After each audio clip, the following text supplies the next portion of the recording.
It seemed like a great idea. The world's largest oil-producing company pumping millions of barrels a day to become the world's largest ever traded stock.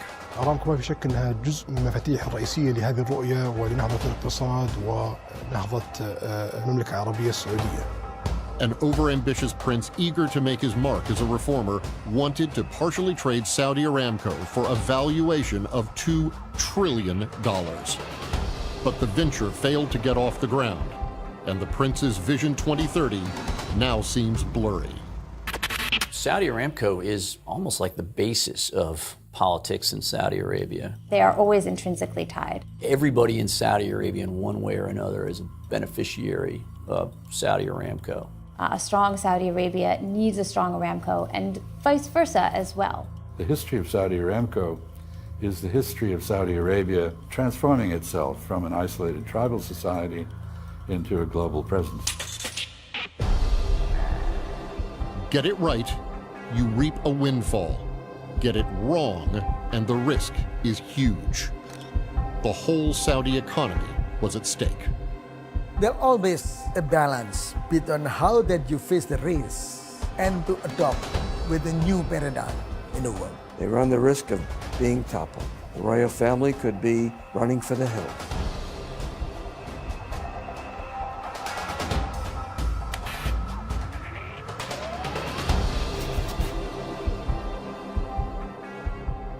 The issue is really, is an IPO best for the company? And when you look at Aramco, the company, you have to realize that unlike other companies, Aramco operated for years without ever imagining an IPO. So they've never had to make decisions with the thought of, oh, we're someday maybe going to be publicly listed, or we'd like to publicly list. Here's how we need to have our finances arrayed. Here's the kind of growth that we need to be showing in our financial statements to make investors see our value. Analysts have never followed Aramco because it was never seen as a potential investment. And now that's changing. Aramco for many years has had a strategy of long-term growth and long-term revenue because their idea was that they were making money for the benefit of the Saudi state. If they're going to IPO, then they've got to suddenly think about their quarterly reports. And that may change how they invest. And that may not be the best strategy for Saudi Arabia. The kingdom holds about 16% of the world's oil reserves. It's the largest exporter of petroleum among OPEC countries, and that means its economy relies heavily on oil. 90% of exports, 87% of budget revenues, nearly half of GDP all comes from oil. Towering over these numbers is the company which digs out, refines, and exports that oil. It pumps 1 out of every 8 barrels of oil in the world, and it's the only company which can produce a barrel of oil for less than $10. Aramco says it employs 65,000 people, but creates direct and indirect work for hundreds of thousands in the kingdom. So if it's doing so well, why let it go? I think there was a strong case for the IPO, and there still is, for the selling off a stake of Saudi Aramco. And there are lots of reasons for it. Now, it's been talking about diversifying its economy for years. I think the specter of climate action has finally made the Saudis get serious about it. And really the only way to diversify is through Aramco. I mean, Aramco is the source of revenues that the Saudi state needs to build other economic sectors. Even the reserve is big in other countries, in Middle East, but still, there's depletable resources. Someday, somehow, the oil will be depleted, will be exhausted. So they have to think that, you have to diversify your energy, the economy. So it's kind of ironic you're going to be relying on oil to diversify away from fossil fuels. So if you think about Saudi risk, it's 100% owner of this company that supplies almost 100% of its government budget, okay? If it sees a risk to that company, even a far-off risk, it needs to start diversifying that risk. And passing some of that along to foreign investors is one way of doing it. Concerns about radical changes in strategy put a spanner in the works for Saudi Aramco's public listing. For the first time in its history, the company would have to disclose everything. I think when you consider the size and scope and the opportunity, there's a lot of emotion and also a lot of momentum. And sometimes when momentum and emotion get rolling, you may lose sight of the reality of what you had to do when it came to effectively being now an open public company. نقف معك أيها المستقبل. Vision 2030 was unveiled as a master plan for socioeconomic reforms. As a result, women can drive. Cinemas have begun to pop up. Mohammed bin Salman's aim was to reorient the Saudi economy away from oil and reassure investors that Saudi Arabia is stable and progressive. A lot has changed since the prince's international public relations drive. The efforts to convince businessmen to feel comfortable working in the kingdom also faced a blow when top Saudi business kingpins were put under arrest in an opaque anti-corruption drive.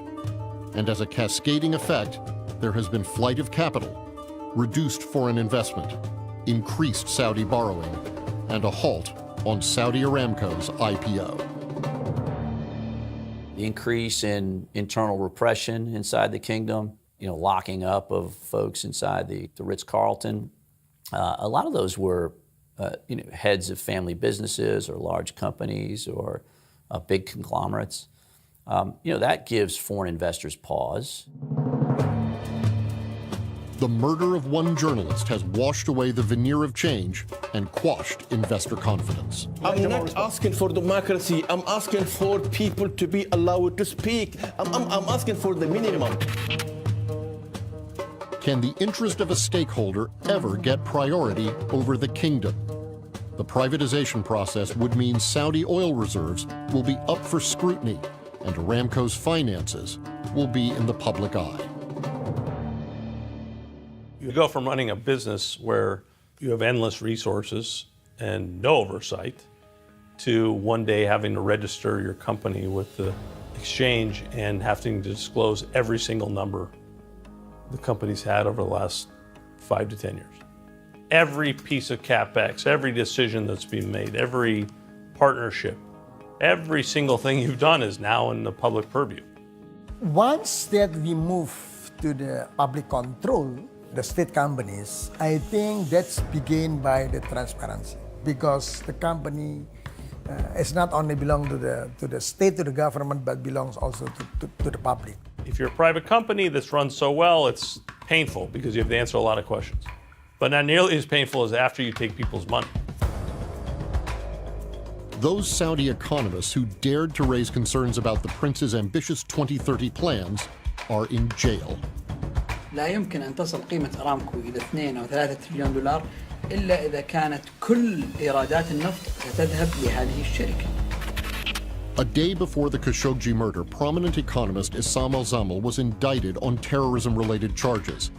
His crime was providing analysis, some of which explained that a high valuation of Aramco could mean that the kingdom will not get any oil revenue for decades, because all of it will go to an Aramco controlled by shareholders. In the beginning stages, you haven't taken anyone's money, presumed. You're just disclosing to the exchanges, here's how we run our business, here's why you should be comfortable listing us. You then go out to raise capital. And once you're taking someone else's money, they own those shares. And you're a company for the people, by the people. You're not a company for the management or the kingdom. And the transition's massive. That changeover from state control to a public listing, which began in 2017, is now shelved for years to come. Key Aramco executives have also left or been moved. So that process for a company like this, probably a year and a half. It's not like a tech startup where you have a slide presentation and some hope. You have a business that changes global markets for decades and decades. So it's a process that will be expansive, it will be intrusive, and it will be transformative. Saudi Aramco places the kingdom's reserves at 261 billion barrels of oil. But that magic number with no real third-party audit has remained more or less constant for nearly 30 years. Since the 1980s, there have been rising production, changes in technology, and no announcements of major oil discoveries in the kingdom. Other oil giants such as Shell and Exxon have revised down their reserves during this period. If, on average, Saudi production was at 9 million barrels a day, in the last 30 years, Aramco has pumped out nearly 100 billion barrels without a dent in its 261 billion reserves. And the jury's out on how much they actually have and what it's worth. Looking at their reserves figure is, if you look too closely at it, you start to wonder how it can stay roughly constant from year to year when they're producing and exporting so much oil every year. Disclosure of the reserves is a top secret in Saudi Arabia. And I think this is a significant concern on the part of Aramco executives. They treat their reserves with kid gloves. Their duty is to get the most out of these reserves in the best way possible. The reserve confidence will only be consistent with third parties verifying the information. It's got to be done through a regulatory fashion that everyone's comfortable with. It can't just be something a company says and hopes is the case. You've got to verify. Whatever other qualities God may have given the Saudis, he gave them a lot of wealth in the ground. And that's not going to go away. So one might quibble over the reserves, but the Saudis have the ability to do fracking, and they haven't even started, basically. But would that possibility of higher reserves be enough for investors to finance Aramco's IPO? Probably the biggest downside is the transparency that would have resulted around Saudi reserves, Saudi oil reserves. That doesn't change very much from year to year and really hasn't changed much over the past couple of decades. It doesn't give much insight beyond this single number, around 260 billion barrels. If Saudi Aramco would have listed shares in the New York Stock Exchange or the London Stock Exchange, the regulators would have forced Saudi Arabia to come clean on all of its reserves, how much of that is proven probable or otherwise. I think that's a tough sell within the kingdom, within Saudi Aramco and within the ministry and all the way up to the head of state. I don't think Saudi Arabia is not trustworthy when it comes to their reserves. I think the reserves are there, but the capacity is another question. Saudi Aramco has never produced 12.5 million barrels a day. And has never come within about 1 million barrels a day of that. Aramco says that it can reach that level of capacity after a period of about 6 months of additional investment, right? So it can't just twist a few valves and crank up an extra 2 million barrels a day. I can remember on one occasion sitting in the office of the then Minister of Petroleum, who did not know that I understood Arabic, when one of his aides came rushing in and said, we've proved the reserves in this particular new field they'd found. And he said, well, how much is it? And they said 3 billion barrels. And he said, oh, it's too small, cap it. Well, that's twice the Alaska reserve. If you had full access to Aramco's reserves figures and other inside details about its revenue streams and whatnot, anybody with a smartphone could second guess the Saudi minister. Right now when the oil minister goes to Vienna to speak in public at an OPEC meeting, you can see him just surrounded by hordes of reporters, each shoving their voice recorder in his face to catch a snippet of what he says about Saudi plans, Saudi reserves, Saudi oil production. Saudi market strategy. The world wouldn't be quite as dependent on the oil minister for information, to sort of unlock the secrets of what Aramco was going to do. Also, you put that information out there, it's out there for everyone. We should just be dynamic and responsive. The reserves matter because the reserves and output give Saudi Arabia the regional and international clout as the largest producer in the oil-producing club of nations known as OPEC. Vacation, travel, lodging, billions and billions and billions of dollars of industry get moved by OPEC.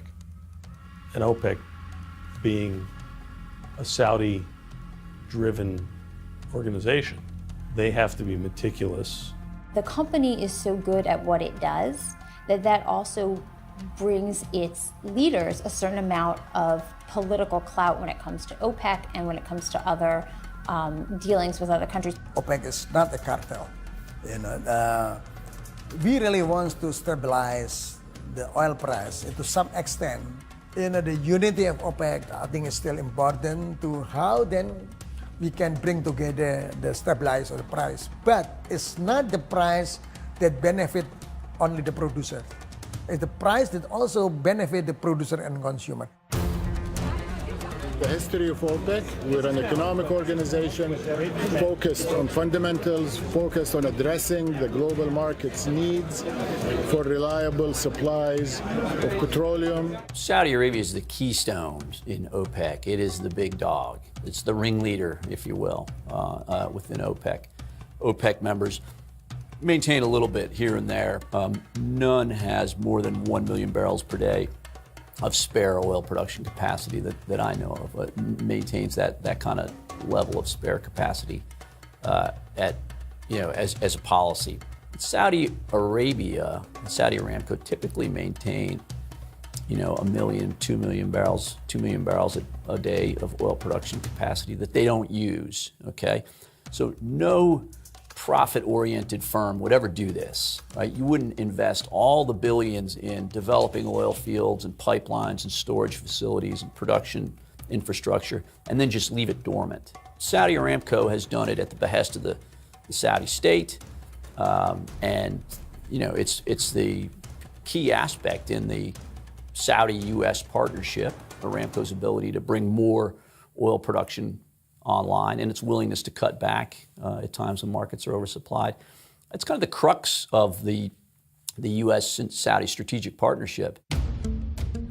Saudi Arabia, if we broke with them, I think your oil prices would go through the roof. I've kept them down. They've helped me keep them down. Right now we have low oil prices, or relatively. I'd like to see it go down even lower. Billions of dollars are traded at the world's largest stock exchange. It's business as usual on Wall Street, but like other exchanges around the world, it also tried to sway Saudi Aramco to list in New York. Even the U.S. president weighed in on his preferred medium of communication. But the strict requirements remained a deterrent for the IPO, which was being called the world's largest offering. It would be a double whammy for Mohammed bin Salman to not get the $2 trillion valuation and having to compromise on not listing on the world's largest stock market. You're the world's largest oil producer and you don't list in the world's largest stock exchange, that definitely says something. And it definitely limits your access to capital. New York is terribly complicated by virtue of the 9/11 hangover. So I thought from the beginning it was quite, it was a nice thing to dangle before the Americans, but it was probably not going to come to us. There aren't that many exchanges that can do this. So London and New York were the two main ones that could really handle something like this, both of which have pretty stringent transparency requirements. New York's more so. London was signaling that it was willing to roll back some of its transparency requirements and make a special deal for Aramco. The Prince's IPO hit the brakes. From a lofty $2 trillion valuation to uncertainty about the size of Saudi reserves. From litigation risks to stringent requirements from stock exchanges. The reality was different from the political statements. Well, I think the $2 trillion number was significant for Saudis, but not significant for the rest of the market. You're talking about a business that dwarfs almost every business in the S&P 500. I would say $2 trillion is a high valuation. It's not unachievable. When you look at what the size of it is, whether it's $1 trillion, $1.5 trillion or 2 trillion, the scale is all relative. It's massive. And so if you have a business that's earning 200, 300, 400 billion dollars a year, there's a multiple put on that. And the market's going to say, well, even though you're a $1 trillion business, give or take, whether you're 1 trillion or 3 trillion is going to be dependent on your earnings and your decline curves and your growth strategy. What type of growth percentage can I put on your business? It's a huge number. There's no question about it. Whether you look at the high level or you look at the low level, it's huge. It's a huge IPO. It's a huge company. And so I guess what you're asking me is, how do they expect to sell it? I think there's enough of money out there that can cover it. But if, on the other hand, the global economy should begin to tick downward, then it's going to be a hard sell. They would have to lower the price. Putting a line in the sand is strong and smart from your own perspective, but the market's going to determine what they feel comfortably about buying your stock at. That's worth what someone tells you it's worth, not what you hope it's worth. So when Mohammed bin Salman announced the Aramco IPO, and he basically said, we're looking for a valuation of $2 trillion. And that's the largest valuation of all time for any company. And that's a valuation for the whole company. They were never talking about selling any more than 5%. So it seems like they're looking to raise $100 billion, which is a large amount, but not that much. So, but the question is really, is Aramco valued at $2 trillion? What are their oil reserves valued at, which is really tends to be the bulk of what makes up an oil company valuation. Now, Aramco also has a lot of other assets around the world, not upstream oil assets, but they own shares in refineries in China, in South Korea. They own oil storage facilities in Japan. They own the largest oil refinery in the United States. And they also have a lot of research and development things going on. They've also got petrochemical and oil refineries in Saudi Arabia. So the company is worth more than what they dig out of the ground and sell. But does that get us to $2 trillion? The answer also depends on what the price of oil is at the time of the IPO. And when they announced the IPO, we were in the midst of a period of very low oil prices. So you could see how it would be very hard to reach a $2 trillion valuation in, say, 2017, when the price of oil was, $50 or $55 a barrel. It's an indirect evaluation of the Saudi economy, which is reliant on Aramco. So it's not just a company with a proposed $2 trillion price tag. There's a major problem with valuing the company. What is it that's being offered? Some slice of the overall company, I guess, but no direct ownership of any part of it. How much are the reserves after all? Are they understated or overstated? What level of efficiency does Saudi Aramco have in comparison with other oil companies? Where is the future market? Mohammed bin Salman's vision was to take the money from the IPO to revamp the Saudi Public Investment Fund, which would play a leading role in developing non-oil industries. But that fund has already started borrowing money instead of stacking up oil revenues.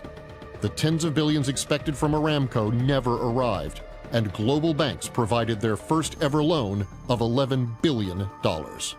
The IPO, it seems to be, from what people say, was designed to generate cash for the Public Investment Fund of Saudi Arabia, which is designed to make investments for the future, not to use for the Saudi budget, not to use for those kind of projects, but really a sovereign wealth fund to rely on, when oil is no longer an important commodity. Here you have a company which has been deliberately non-transparent. It's not listed on any market. It has no shareholders other than the kingdom itself to which to report. Saudi Arabia is not a notably free press environment, and it is not a democracy, and accountability is uncertain.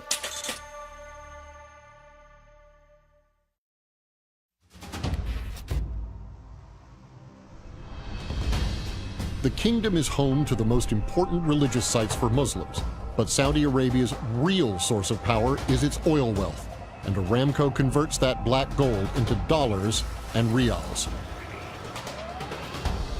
Many academics, experts, and oil economists either refused or refrained from speaking to us.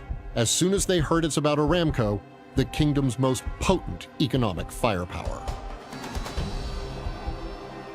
The Saudis can't use oil as a weapon. Look, OPEC did it in 1973. They put an embargo. And what happened to the price of oil? It shot up over $100. A few years ago, we saw oil prices tumble. Who created that? It was the Saudis. They flooded the market. Why? They wanted to put shale oil out of business. Well, it backfired. The partnership between the U.S. and Saudi Arabia rests on linked interests, many of which have either disappeared or are now problematic.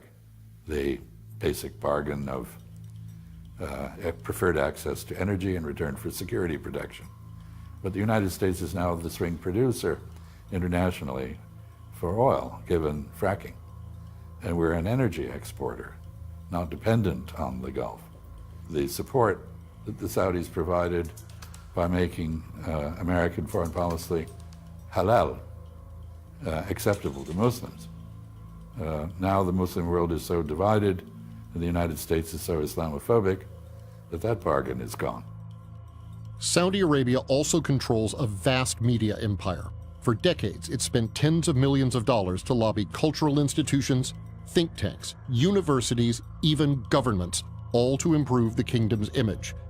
That's jumped from $10 million spent in 2016 to more than $27 million today, used to fuel a sophisticated Saudi influence machine. That money shapes policy and perceptions, and it also covers up criticism of the kingdom. Much of this was revealed in 2015 when WikiLeaks published thousands of cable exchanges between Saudi diplomats posted abroad and the foreign ministry.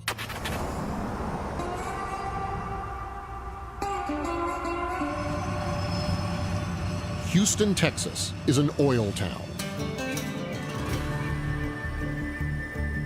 It's a testament to Saudi soft power and how big Saudi money is securely invested in the U.S. regardless of what Saudi Arabia is accused of. Even a local marathon here is sponsored by Aramco. But whether it's 9/11 or the murder of the Saudi journalist Jamal Khashoggi, it all continues to cast a shadow over the kingdom's image abroad. In terms of JASTA, which is the law that was passed basically saying that citizens could sue the Saudi government for the role in 9/11. That has been put forward as a reason not to list on the New York Stock Exchange. I'm not a lawyer, but it would not be a real concern at all. Evidence that at least that's available, that the U.S. government has presented and declassified, is not significant enough to probably convict or to get a ruling, to be able to sue the Saudi government. So there's that. But say it was. Then the question is, okay, so what kind of assets can you go after? And if you're saying that Aramco is an asset of the Saudi government and therefore should pay, well, there's already a lot of Aramco investment in the United States that they can go after. They can go after Motiva, the largest refinery. They have research centers all over. There's Aramco headquarters, Aramco Services Company in America. I think that that's a convenient excuse to give, but if they wanted to list on the New York Stock Exchange, it's not really a significant barrier. Motiva's the largest refinery in the United States, which goes through a whopping 600,000 barrels a day. Its more than 2,000 employees work near the Gulf of Mexico, but this behemoth facility isn't U.S.-owned. It's a subsidiary of Aramco, the centerpiece of Saudi Crown Prince Mohammed bin Salman's Vision 2030. He wants to expand the petrochemicals business instead of the kingdom's heavy reliance on oil sales. Motiva's so influential in Port Arthur that Motiva Security sent a policeman to stop us from filming. They even called the police to hold us until they could question why journalists were filming their facility. Despite tight control over media and any opinion which doesn't fall in line with that of the kingdom, efforts to privatize have been a hard sell at home. With very little accountability of the ruling family, radical changes are viewed with suspicion by many ordinary Saudis. One of the major objections by people in the kingdom was their fear that the money would go into the pockets of the royal family rather than be used in a transparent way to provide government services to the people. In other words, waste, fraud, and mismanagement are a concern on the part of the public. They're also concerned by foreigners. I think the Crown Prince is trying to create an environment conducive to foreign investment. But things keep happening, questions keep getting raised that make that difficult. Saudi Arabia's geopolitical power is the exclusive access to information about Saudi reserves. They hold that information very close, and they let it out in dribs and drabs. It's almost like the strategic ambiguity around the Israeli nuclear weapons capability. They release what they choose to release when they choose to release it. That's a source of power. Very similar with oil reserves in Saudi Arabia. This is not the first time reforms have been promised in Saudi Arabia, or the first time when those promises have been lapped up by Western powers and lauded by the media. Since the 1950s, the New York Times, which likes to be called the newspaper of record, has given similar coverage to Saudi kings and princes. The media has given them titles such as trailblazers and reformers, similar to the current Crown Prince. Even the glitzy 2030 roadmap hints at old promises. Well, the vision itself is hardly new. This was largely drawn up, I gather, by consultants, McKinsey in particular. And they were able to do that quickly because the Ministry of Planning in Saudi Arabia had all these ideas there to be gathered up. So the vision isn't new. The drive for change in the kingdom, transformative drive, is also not new. In many ways, Mohammed bin Salman resembles his grandfather, Abdulaziz Al Saud. Different methods. Abdulaziz united the kingdom with tribal marriages, a bewildering number of marriages and divorces that brought different groups in the society into his family. He conducted a war in the Saudi south, Najran, Jizan, Asir, which took land from Yemen and made it definitively part of Saudi Arabia. He suppressed religious uprisings. There are many similarities, one could say, and it worked. Whether the current drive will work or not is unknown. It's certainly not the first time claims of reform have been made in Saudi Arabia. For example, King Faisal, when he became king, he made a lot of very important changes and reforms in Saudi Arabia that before that the government had been spending very recklessly and carelessly under his brother, King Saud. It was reported, actually, that he would carry around in his pocket the budget. And whenever he would see a minister, say in the halls or something, he would question them and he would say, how are you spending this money? What are you doing with it? So this is not the first time that reforms have been tried. Probably every previous king in Saudi Arabia has announced it to some extent. And there have been, one of the key aspects, I think, that a lot of the reform plans always include are mega projects. And in my mind, those mega projects never really pan out. And so that's always something to be wary of. We can hold up the Aramco IPO as the key example of that, but there were lots of other privatizations that would have really helped kind of move Saudi Arabia's economy from very statist-based to a much more diverse and vibrant private economy. So, for example, they wanted to sell parts of Saudi Airlines, of different national companies. And it really almost seems like the reverse is happening, that the state is actually more involved in the economy as opposed to less involved. And that, I think, is probably not a good sign for developing a diverse and vibrant private economy. But at the same time, there are shifts in cultural and social expectations that have to occur in Saudi Arabia. And so those changes, I think setting a year of 2030 was probably very ambitious. I think the Saudis realize that the time has come, that they must change the way they run the economy, the way they do business. Otherwise, look what happened with Iraq. Look what happened with Iran. Look what happened with Libya. It's not too far-fetched to think that that can't happen with Saudi Arabia.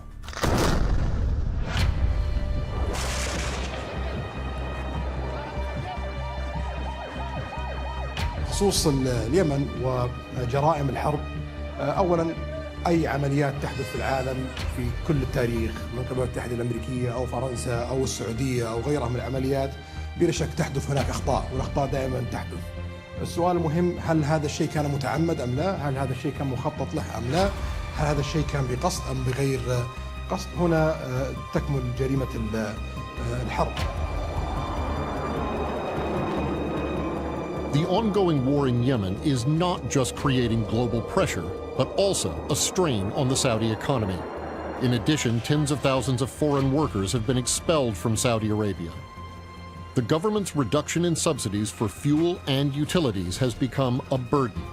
It's had to borrow aggressively to plug the budget deficit. Well, the budgetary crisis is not new. I did have a conversation with the late then Crown Prince Abdullah, later King Abdullah, who made a real effort in the late 90s to institute a tax system other than zakat.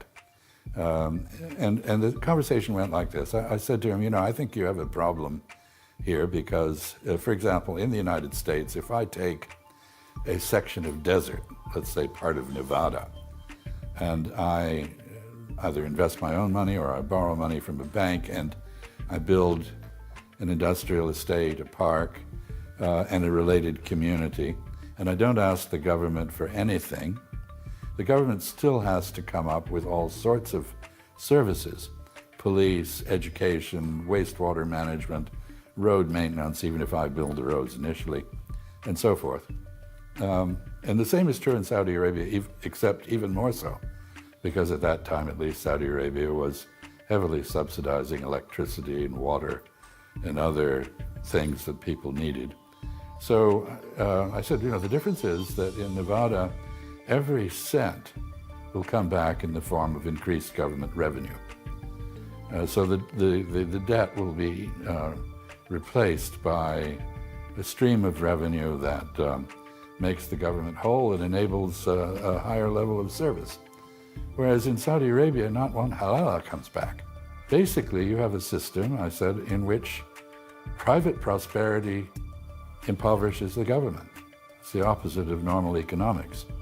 So I've said to people, I'll give you a real majlis, a real parliament, and a role in allocating tax resources, but in order to do that, you've got to pay taxes. And he said, I came very close to getting a consensus on this. In the end, I failed. The merchants, particularly in the western province, would not agree. So it's difficult to rationalize a big investment in a country that's already a hard sell for investors anyway, because of the visa requirements and red tape and the lifestyle issues in Saudi Arabia. A lot of foreigners. It's not considered a great destination for for second home owners or for foreigners who are looking to move their families and put their kids in the local schools. They would go to Dubai or Bahrain or Abu Dhabi or Doha to go to the region. So it's, Saudi Arabia's never been a real easy sell for foreign investment. For the size of its economy, FDI flows there aren't proportionally as big as they are for some of the more open economies around the region.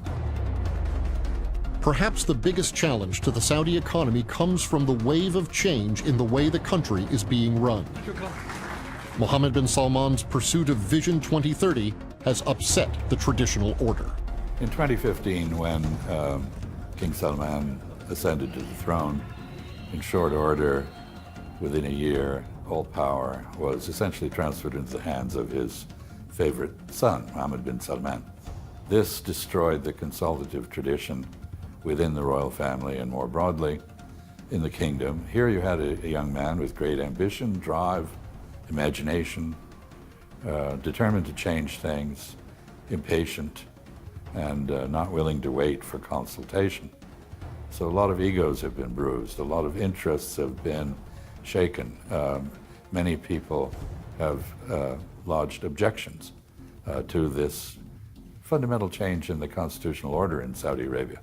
This is before you get to things like the anti-corruption drive, which exacted huge amounts of money from the wealthy elite in the kingdom. King Salman will be the last king of his generation. It had always passed from brother to brother to brother, and it's clear, even though there are still some living brothers or sons of Abdul Aziz, it has been decided that Salman will be the last of that generation.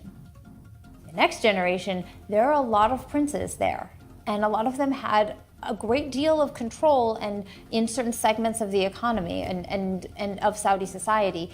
And there had always been kind of a balancing act that went on between these different segments of the royal family. There have been a lot of tensions produced.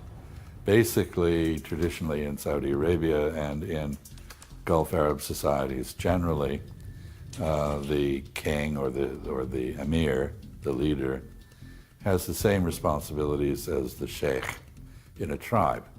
There's really two responsibilities. One is to ensure that decisions are taken by consensus after consultation. He proclaims a consensus, does not make a decision and impose it. Second responsibility is to ensure that the less fortunate, the poor, share the wealth. So it's the government, or in this case the leader, must distribute alms, charity, to the needy. The Saudi state is built on these principles. The first one has been badly compromised as power has been gathered into one man's hands, or perhaps two, the crown prince and his father. The members of the family, the ruling family who were previously consulted, feel excluded in many cases from the decision-making process. They would kind of all meet and had to agree together on things, almost like different shareholders. And it does appear that that process is changing. I would be cautious of saying, well, it's now different. Everything is different now. It's a one-man show. That may be the image that they'd like to present to everyone, but that doesn't mean that all of the other sources of power have necessarily been eliminated, and that if enough brothers decide that Mohammed bin Salman is not the right way, that couldn't be changed. I think it's too early to write off that process and to say that he has fully consolidated power. اليوم نحن متفائلين للغاية بقيادة الرئيس ترامب ونعتقد أن التحديات سوف تكون سهلة بقيادة الفخامة. $533 million, $525 million. That's peanuts for you. Should have increased it. From lucrative military contracts to support for each other's wars, there is a special relationship between the U.S. president, the Saudi king, and Mohammed bin Salman. Always the right hand, right? Always the right. But that special relationship has been under stress lately. And I love the king, King Solomon, but I said, King, we're protecting you. You might not be there for 2 weeks without us. You have to pay for your military.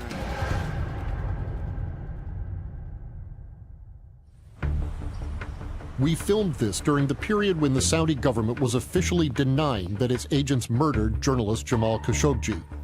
The government later confessed to the killing at the Saudi consulate in Istanbul and admitted it was a premeditated murder. A lot of fingers are pointed at the crown prince for allegedly ordering the killing in Turkey. But the U.S. president still has unwavering support for Mohammed bin Salman. I don't know if anyone's going to be able to conclude that the crown prince did it, but I will say this, I don't know. I don't know. But whether he did or whether he didn't, he denies it vehemently. His father denies it, the king, vehemently. The case remains open regardless of Saudi denials and criminal sentences. It risks the prince's grip on power, foreign investment, Vision 2030, and Aramco's IPO. Despite several attempts, Aramco and its subsidiaries did not respond to our request for interviews. Trying to find their press people. The killing of the Saudi journalist, that has put them in the spotlight.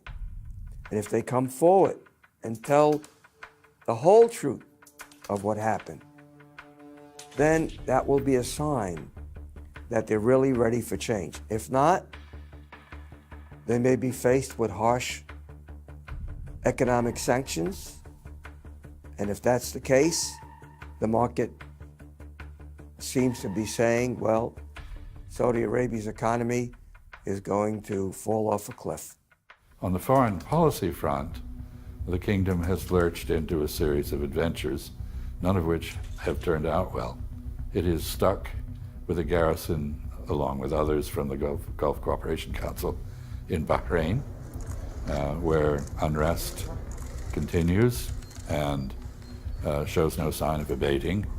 It has become really battered by Syria, which has been a transformative situation in the Middle East. It's brought the Russians back in as the major foreign player, for example. Saudi Arabia's relationships with Turkey have been badly damaged by this. It has seen fit to divide itself from Qatar and conduct a blockade, which again shows no sign of going away, and which essentially divides the Gulf Cooperation Council irreparably. And finally, of course, it is engaged in a war in Yemen with no clear objective that is feasible and no war termination strategy. Saudi Aramco's failure to launch and a young leader's stumble from one crisis to another are directly linked. There is an urgency to rush into things, but also a lack of experience. That is really like planning for the growth of a nation, not the exit of an IPO. And the growth of the nation takes a lot more planning than a couple months.